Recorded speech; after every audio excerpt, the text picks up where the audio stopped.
Which numbers should be in the boxes to make the following statement true? हे boxes दिसताय तुम्हाला? या बॉक्समध्ये कोणते नंबर ठेवायचे, कोणते नंबर ठेवल्यामुळे ते स्टेटमेंट ट्रू होणार, हे जे विधान आहे ते सत्य होणार. आता काय अगोदर काय दिलंय बघा आपल्याला, 54 divide by 6 is equal to first box plus second box. आता 6 ने 54 ला डिवाइड करा. 6 ने 54 ला डिवाइड केल्यावर आपल्याला मिळतात 9. आता 9 हा जो डिजिट आलाय आपल्याकडे, 9 हा जो नंबर आलाय, 9 मध्ये 3 आणि 7 किती होतात? 10. आपल्याला 9 मिळालं पाहिजे, कारण इक्वल टू म्हटलंय ना, इज इक्वल टू म्हटलंय. दोन बॉक्सची sum equal to 54 divide by 6. 7 plus 4 11, 4 plus 5 9 आणि 5 प्लस 6 11. कोणतं ऑप्शन करेक्ट ठरतंय? 4 प्लस 5. म्हणजे दोघांची व्हॅल्यू सेम आहे. कोणाची? 4 प्लस 5 9 आणि 54 डिवाइड बाय 6 9. आपल्याला प्रॉपर आन्सर मिळालं option 3. Put the appropriate sign in the box. या बॉक्स मध्ये तुम्हाला अप्रोप्रिएट साइन ठेवायचंय, योग्य चिन्ह ठेवायचं. आणि चिन्ह कुठून ओळखायचंय तुम्हाला? ऑप्शन मध्ये. ऑप्शन मध्ये साइन दिलेले आहेत, त्यापैकी एक साइन तिथे ठेवायचं. आपण इथे घेऊया 18 इंटू 4 मायनस 6. इथे आहे मध्ये box 70 into 2 divide bye 2 minus 4. आता आपण हा प्रॉब्लेम सॉल्व्ह करायचा आपल्याला. तर बोर्डमासचा रूल वापरायचा. अगोदर करायचं मल्टिप्लिकेशन. 18 इंटू 4 72. 72 मायनस 6 किती झाले? 66. पहिलं जे इक्वेशन आहे ज्याला मी सर्कल करतोय त्याचा आन्सर मिळाला आपल्याला 66. मध्ये बॉक्स आपण आहे तसा ठेवूया. आता काय करायचं? बोर्डमासच्या रूल नुसार अगोदर करावं लागतं डिव्हिजन. यामध्ये अगोदर डिव्हिजन करा. 2 ने 2 ला डिवाइड केलं, आन्सर मिळालं 1. 1 ने नंतर मल्टिप्लिकेशन करायचं, 70 ला मल्टिप्लाय केलं, -1. 70 इंटू 1 70 -4 66. सेकंड जी इक्वेशन आहे, सेकंड प्रॉब्लेम, त्याचं पण आन्सर काय मिळालं आपल्याला? 66. दोघांमध्ये बॉक्स आहे, याला सॉल्व्ह केलं, हे 66 मिळालं. फर्स्ट सॉल्व्ह केलं, तेही 66 मिळालं. दोघे जर सेम असेल तर साइन वापरायचं इज इक्वल टू. दोघे बरोबर आहेत, दोघांची व्हॅल्यू सेम असेल तर इक्वल टू साइन यूज करायचं.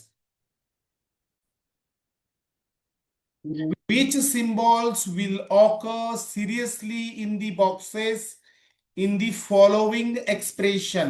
Serially. आपल्याला ऑप्शन दिले बघा 1 2 3 4. तर आपण पहिलं ऑप्शन चेक करूया. First option. फर्स्ट ऑप्शन येथे डिव्हिजन ठेवूया. डिव्हिजन नंतर मायनस, नंतर मल्टिप्लिकेशन, नंतर प्लस. आपण प्रॉब्लेम मध्ये फर्स्ट ऑप्शन ठेवलेलं आहे. फर्स्ट ऑप्शन ठेवलंय आपण. नंतर सेकंड ऑप्शन ठेवू, नंतर थर्ड, नंतर फोर्थ. फर्स्ट ऑप्शन चेक करूया. अगोदर करावं लागतं मुलांनो डिव्हिजन. 2 ने 6 ला डिवाइड केलं, किती मिळाले? 3. बाकी नंबर आपण आहे तशी ठेवूया. 3 मायनस 10 मल्टिप्लाइड बाय 5 प्लस 5. नंतर करा मल्टिप्लिकेशन. -10 इंटू 5 50. हा +5 आणि हा -3. आता -50 आणि +5 किती होतात? -45 आणि हा 3. हे किती झालेत? -42. आन्सर तर 48 आहे. आपल्याला तर -42 मिळाले फर्स्ट ऑप्शन मध्ये. म्हणजे पहिलं ऑप्शन नाही. सेकंड ऑप्शन घेऊया आपण आता. सेकंड ऑप्शन, सेकंड ऑप्शनला मी अंडरलाईन केलं. पहिल्या बॉक्समध्ये मल्टिप्लिकेशन, तुम्ही लक्ष द्या हा व्यवस्थित. सेकंड बॉक्समध्ये ऍडिशन, थर्ड बॉक्समध्ये डिव्हिजन आणि फोर्थ बॉक्समध्ये सबट्रॅक्शन. मी हे काय कुठूनही घेतलेले आहेत का? नाही, मी ऑप्शन मधून घेतलंय. Multiplication, addition, division, subtraction. आता आपण प्रॉब्लेम सॉल्व्ह करूया. अगोदर करायचं डिव्हिजन. 10 ला 5 ने डिवाइड केलं, किती आले? 2. नंतर बाकी नंबर आपण आहे तसे घेऊया. हा 2, याचं 2 आलं. इथे +2 इंटू 2 -5. आता मल्टिप्लिकेशन करा. 6 इंटू 2 12 +2 -5 14 -5 9. सेकंड ऑप्शनचा आन्सर मिळाला आपल्याला 9 आणि इथे तर 48 आहे. मग सेकंड ऑप्शन होणार नाही. थर्ड ऑप्शन चेक करू आपण आता. थर्डला मी अंडरलाईन केलं. पहिल्यात काय आहे? डिव्हिजन, दुसऱ्यामध्ये मल्टिप्लिकेशन, थर्ड ऍडिशन आणि फायनली सबट्रॅक्शन. आता डिव्हिजन करा सगळ्यात अगोदर. 2 ने 6 ला डिवाइड केलं 3, नंतर मल्टिप्लाय केलं 10 ने, +5 -5, 3 इंटू 10 30 +5 -5. याचा आन्सर मिळाला आपल्याला 30. पण इथे तर 48 आहे, म्हणजे थर्ड ऑप्शन पण होणार नाही. आता फोर्थ ऑप्शन घेऊया आपण. पहिलं division, second addition, third multiplication आणि फोर्थ बॉक्समध्ये सबट्रॅक्शन. अगोदर करायचं डिव्हिजन. 2 ने 6 ला डिवाइड केलं 3. बाकी आपण आहे तसे लिहून घेऊया. 3 + 10 × 5 - 5. आता मल्टिप्लिकेशन करा. 50 + 3 -5, 53 -5 48. Option 4 correct answer. ऑप्शन 4. आपण सगळे प्रॉब्लेम व्हेरीफाय केले. गटात न येणारा पर्याय शोधा. Find the alternative which does not fall in the group. या ग्रुपमध्ये नसलेलं ऑप्शन तुम्हाला चेक करायचं. फर्स्ट ऑप्शन चेक करू आपण. अगोदर करा डिव्हिजन. 7 into 7, 7 divide by 7 7. इथेच सॉल्व्ह करू आपण आता. कुठे? ऑप्शन मध्येच. इंटू 5,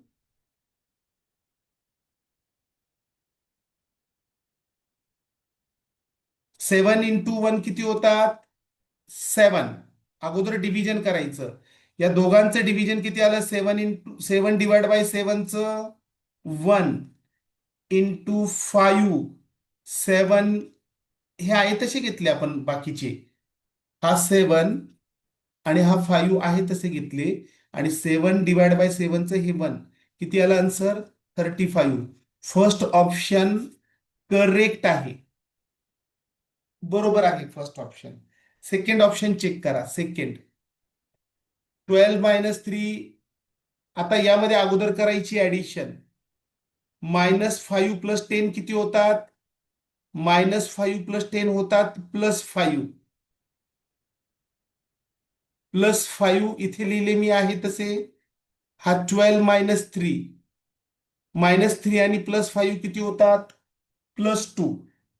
आणि हा 12, हे 14. सेकंड ऑप्शन पण बरोबर आहे. सेकंड ऑप्शन बरोबर आहे. करून बघा. आता थर्ड ऑप्शन चेक करू आपण.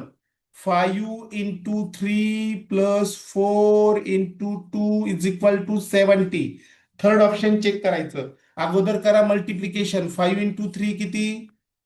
15. मध्ये प्लस ठेवला. 4 इंटू 2 किती? 8. 15 आणि 8 किती झाले? 23. आपल्याला तर यांनी 70 दिले. याचा अर्थ थर्ड ऑप्शन रॉंग आहे. थर्ड ऑप्शन रॉंग आहे. आणि आपल्याला कसं ओळखायचं? Not fall in the group, म्हणजे न येणारा पर्याय, चुकीचा पर्याय ग्रुप मधला. Third option correct. Fourth check करून बघू आपण आता. फोर्थ फोर्थ करेक्ट आहे, पण कळावं आपल्याला. अगोदर करायचं मल्टिप्लिकेशन. -2चं आणि 3चं मल्टिप्लिकेशन आलं -6 + 5. हा 10, -6 आणि +5 झालेत -1 आणि हा 10 -1 9. Option 4 correct. आपल्याला रॉंग स्टेटमेंट ओळखायचं, रॉंग ऑप्शन ओळखायचं. ओके.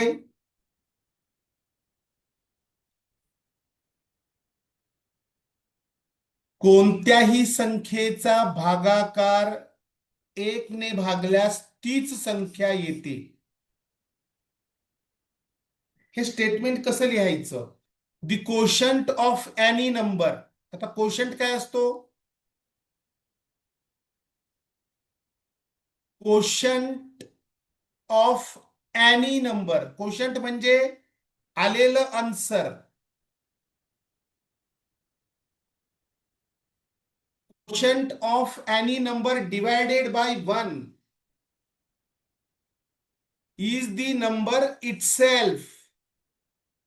दोघे सेम आहेत. कोण सेम आहेत? कोशन आणि डिव्हिजर इटसेल्फ दोघे सेम आहेत.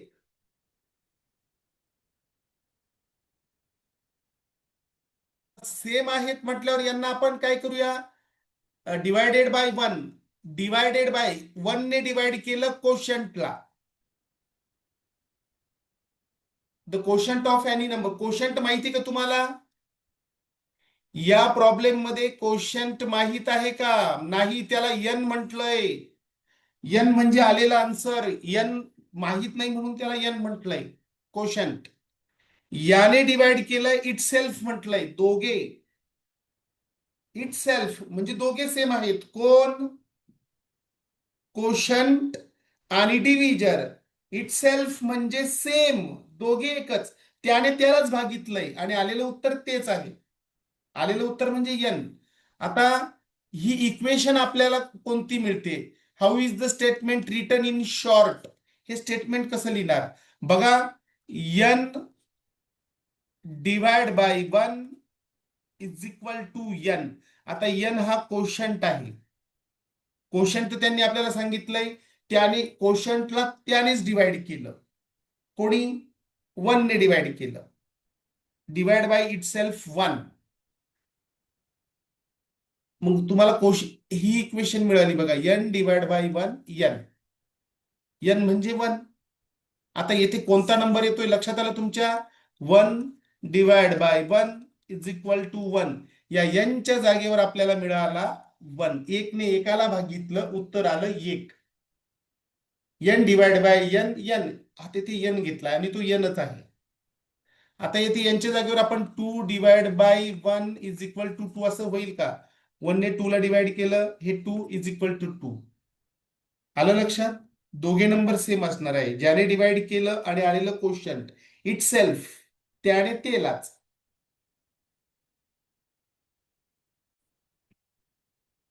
The sum of any two numbers.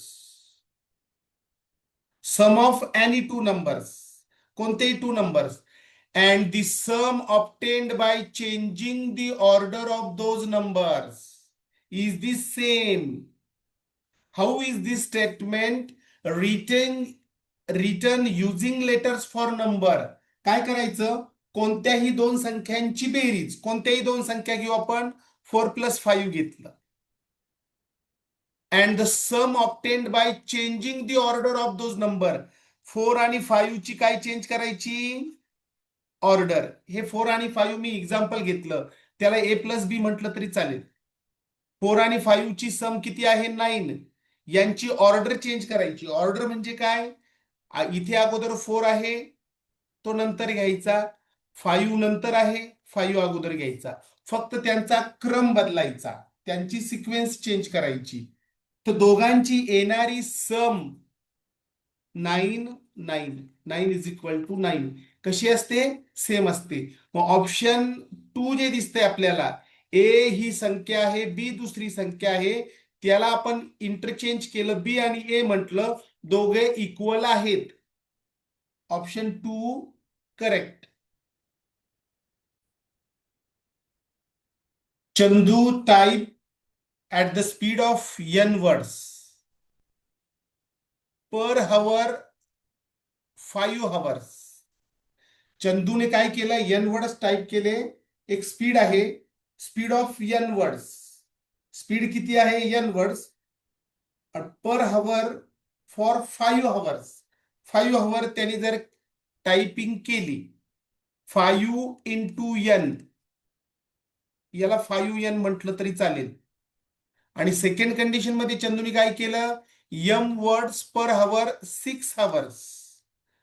5 into M, 5 M त्याने काय केले, टाईप केले. टोटल किती टाईप केले पहिल्या कंडिशन मध्ये, फर्स्ट कंडिशन मध्ये टाईप केले 5 एन, सेकंड कंडिशन मध्ये टाईप केले 5 एम. आणि पुढे काय म्हटलंय, दोघांनी एकूण किती शब्द टाईप केले, how many words in all did both of them type. आता दोघांनी एकूण किती केले म्हटल्यावर दोघांची ऍडिशन होणार, 5 एन प्लस 6 एम. ही फोर्थ नंबरची इक्वेशन बरोबर आहे.